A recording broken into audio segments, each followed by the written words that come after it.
Hi everyone, ये है मेरी दीदी। तो आज हम लोग जा रहे हैं उनके फ्रेंड के घर, इसीलिए दीदी थोड़ा ज़्यादा तैयार हो गई है।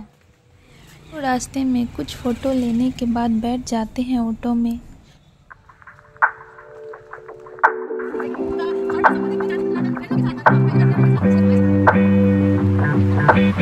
हम लोग आ जाते हैं मंदिर, वहाँ पे मिलती है दीदी के फ्रेंड्स। कुछ वार्तालाप करने के बाद आ जाते हैं उनके घर। फिर सबका मन होता है रेस्टोरेंट जाने का, तो कुछ दूर पैरों को न आराम देते हुए हम लोग पहुँच जाते हैं रेस्टोरेंट।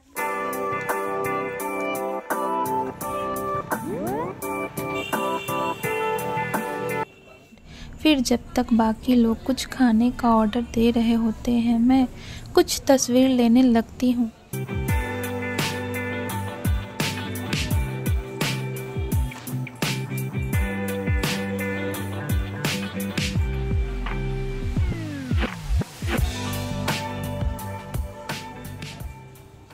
तस्वीर लेने के बाद आ जाता है हम लोग का चाउमीन।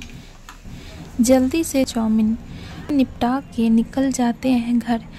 रास्ते में कुछ शाम की मनमोहक तस्वीर लेते हुए आ जाते हैं घर।